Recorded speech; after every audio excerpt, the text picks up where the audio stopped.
آزادی کلمه‌ایه که ما هر روز اونو میشنویم، اما آیا واقعا میدونیم معنای اون چیه؟ اسپینوزا به ما میگه که آزادی فقط رهایی از قوانین بیرونی یا موانع بیرونی نیست، بلکه در یک درک و هماهنگی با قوانین و ضرورت‌های حاکم بر طبیعته. اسپینوزا به ما میگه در واقع ما بیشتر اوقات برده هستیم، نه به خاطر زنجیرهای فیزیکی، بلکه به دلیل عدم تواناییمون در شناخت و مدیریت نیروهای درونی خودمون. تو این ویدیو می‌خوایم فلسفه اسپینوزا درباره بردگی و آزادی رو بررسی بکنیم و ببینیم چطور مفاهیمی مثل کناتوس و تأثیرات سرنوشت ما رو تعیین می‌کنه. اگه می‌خواید درباره این مباحث بیشتر بدونید، با رند همراه بشید.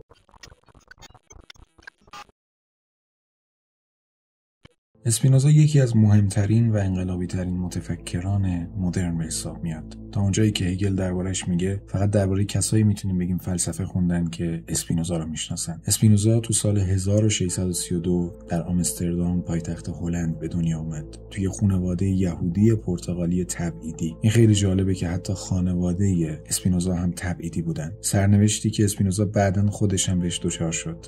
ایده های اسپینوزا باعث شد که اون توی سن 23 سالگی از جامعه یهودی تکفیر بشه. در واقع به این واسطه که اون یک هستی شناسی خیلی خاص ارائه کرد، یه تعریف خیلی خیلی شاذ و خاص از خدا.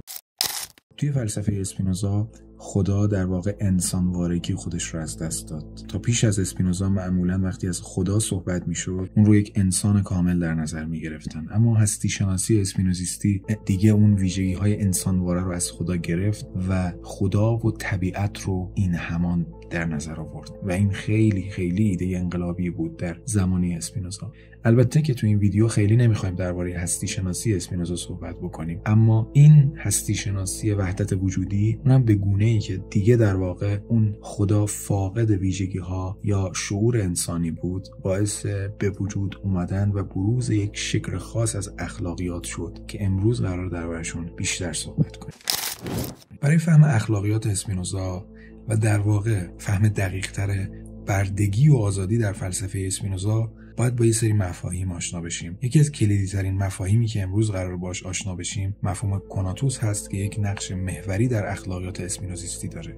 اسپینوزا معتقده که هر چیزی در طبیعت از کوچکترین موارد گرفته تا پیچیده‌ترین اونها مثل انسان یک میل یا کوشش ذاتی برای حفظ و تقویت وجود خودش داره. این میل رو بهش کناتوس میگه. اما کناتوس فقط درباره بقا نیست. در انسان این میل فراتر میره. ما انسان‌ها فقط نمیخوایم زنده بمونیم، بلکه میخوایم رشد کنیم، کمال پیدا کنیم و قدرت وجودی خودمون رو افزایش بدیم. کناتوس به تعبیری همون جوهره اصلی ماست. هر چیزی که باعث بشه ما به حفظ یا تقویت وجود خودمون نزدیکتر بشیم و در واقع اون چیزی که این میل و این اراده به حفظ یا تقویت وجود خودمون رو تقویت میکنه مطابق با کناتوس ماست و در واقع کناتوس ما رو تقویت میکنه و ما رو به سمت سعادت از منظر اسپینوزا سوق میده. هر چیزی که این روند رو مختل میکنه باعث شقاوت و بدبختی ما یا به تعبیر اسپینوزایی به بردگی کشیده شدن ما میشه.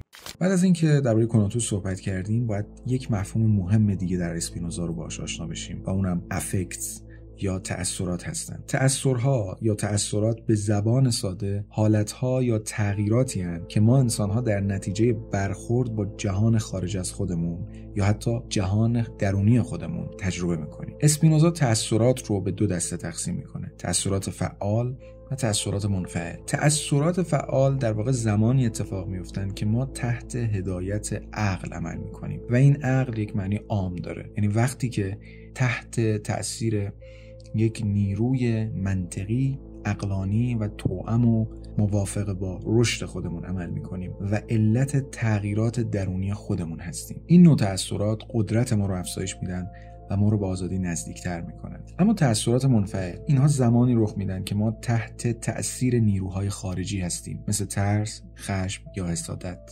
این تأثیرات باعث کاهش قدرت وجودی ما میشن و ما رو به بردگی میکشونن. در واقع اون زمانی که اتفاقی در جهان خارج از ما میفته و این اتفاق ما رو متأثر میکنه، ما رو منفعل میکنه، تغییری در ما به وجود میاره. اگر ما در واکنش به این اتفاق در جهت تخریب و عدم رشد حرکت بکنیم، باعث بشه ما رفتار و واکنش غیر عقلانی از خودمون بروز بدیم، کنوتوس خودمون رو کاهش دادیم و در واقع صاحب یک تأثیر منفعل شدیم. اما اگه اون اتفاق منجر به این بشه که ما در جهت رشد خودمون عمل کنیم، مثلا احساسی مثل شادی، مثل امید، مثل اطمینان، این باعث تقویت کنوتوس میشه و اینکه ما بیشتر به سمت سعادت حرکت بکنیم. تأثیرات چه فعال و چه منفعل ارتباط خیلی خیلی نزدیکی با کنوتوس دارن. هر تأثیری که قدرت ما رو افزایش بده مطابق با کنوتوس ماست و باعث افزایش کنوتوس میشه و قاعدتاً به سعادت منجر میشه و آزادی، و تأثیراتی که قدرت ما رو کاهش میدن برخلاف کنوتوس عمل میکنن و در واقع بدبختی و بردگی رو در انسان ایجاد میکنن. حالا میتونیم به مسئله اصلی اسپینوزا برسیم، بردگی و آزادی. اول میریم سراغ بردگی. بردگی از نظر اسپینوزا چیه؟ بردگی از نظر اسپینوزا حالتیه که در اون ما تحت سیطره تأثیرات منفعل قرار میگیریم. یعنی چی؟ به یک عبارت دیگه، زمانی که ما نمیتونیم علت واقعی احساسات و رفتارهای خودمون رو بشناسیم و مدیریت بکنیم، در بردگی به سر میبریم. خیلی ساده گفتم که مثلا وقتی عصبانی میشیم و رو میاریم به واکنش‌های غیر منطقی که وضعیت رو بدتر میکنن، در این لحظه ما تحت انقیاد و بردگی اون احساس منفعل یا اون تأثیر منفعل، یعنی خشم هستیم و این از منظر اسپینوزا نوعی بردگیه. یعنی در واقع وقتی ما خشمگین میشیم، این خشم ناشی از یک علت خارجیه. اما اگر ما ندونیم چرا خشمگین شدیم یا نتونیم اون رو مدیریتش بکنیم، این خشمه که شروع میکنه به هدایت کردن و مدیریت کردن ما. در این لحظه است که ما برده این تأثیر منفعل شدیم. بردگی برای اسپینوزا بدترین نوع اسارته، چون آزادی رو از بین میبره و ما رو از رشد و رسیدن به سعادت و تقویت اون اراده وجودیمون، یعنی کنوتوس، باز میداره. اما آزادی چیه؟ در ادامه به توضیح آزادی خواهیم پرداخت. آزادی توی فلسفه اسپینوزا یه معنای عمیق و متفاوت از اون چیزی که ما میفهمیم داره. ما معمولاً آزادی رو اینجوری میفهمیم که من بتونم هر کاری میخوام بکنم و مانعی جلوی اراده من قرار نداشته باشه. اما اسپینوزا یک فهم متفاوت از آزادی ارائه میکنه. آزادی به معنی رهایی از نیروهای خارجی نیست. به این معنی نیست که مانعی وجود نداشته باشه، بلکه به معنای یک زندگیه که بر اساس عقل و شناخت علتها اتفاق میفته. در واقع آزادی از منظر اسپینوزیستی یک هارمونی و هماهنگی با قوانین و ضرورت‌های حاکم بر جهان. این که من بفهمم جهان در چه سیر و حرکتی وجود داره و بتونم خودم رو هم آهنگ با این سیر و حرکت یا ضرورت و قوانین بکنم. یک انسان آزاد از نظر اسپینوزا کسیه که علت تأثیرات خودش رو میشناسه. اون تغییرات و اون حالاتی که گفتیم به واسطه یک سری اتفاقاتی که در جهان خارج میفته و بر او تأثیر میذاره به وجود میان. یک انسان آزاد از منظر اسپینوزا میدونه چرا خشمگین، شاد یا اندوهگین شده و این شناخت به اون فرد در واقع این قدرت رو میده که این احساسات رو مدیریت بتونه بکنه. زندگی خودش رو بر اساس عقل هدایت میکنه. عقل به انسان آزاد از منظر اسپینوزا کمک میکنه تصمیماتی بگیره که با کنوتوسش هماهنگه و منجر به تقویت کنوتوسش میشه. یعنی به جای اینکه اسیر امیال و عواطف و اون تأثیرات گذرا بشه، به سمت رشد و کمال حرکت میکنه. در واقع انسان آزاد در اون موقعیتی که خشمگین میشه میفهمه این خشم واجد یک حدی از انرژیه و به جای اینکه تحت تأثیر این احساس یا تأثیر قرار بگیره و این تأثیر رو مدیریت بکنه و اون رو به بردگی بکشه، انسان آزاد در واقع این انرژی حاصل از خشم رو میتونه کانالیزه بکنه به سمت رشد خودش. از طرف دیگه انسان آزاد از منظر اسپینوزا با قوانین طبیعت هماهنگ میشه. اسپینوزا معتقده که جهان تحت قوانین ضروری عمل میکنه. انسان آزاد کسیه که این ضرورت رو میپذیره و برخلاف اون عمل نمیکنه. اما یه نکته دیگه اینه که ارتباط دقیق کنوتوس و تأثیرات با بردگی و آزادی چیه؟ یا چطور کنوتوس و تأثیرات با بردگی و آزادی مرتبط میشن؟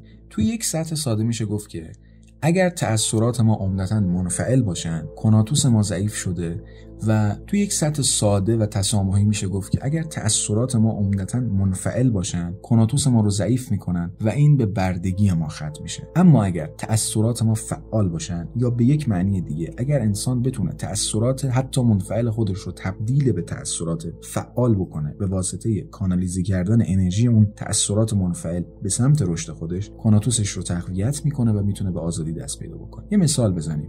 تصور کنید کسی به شما توهین میکنه. اگه بدون فکر واکنش نشون بدید و عصبانی بشید، این یه تأثیر منفعله. شما در این لحظه تحت کنترل یک علت خارجی هستید و خب شما تو این لحظه دارید در بردگی به سر میبرید. اما اگه بتونید دلیل توهین اون رو درک بکنید و با عقل تصمیم بگیرید که چطور واکنش نشون بدید، شما از این تأثیر عبور میکنید و به یه تأثیر فعال دست پیدا میکنید. اینجاست که به آزادی نزدیک شدید. اما این موضوع امروز هم میتونه مهم باشه؟ این سوال اساسیه و جوابش اینه که قطعاً میتونه مهم باشه.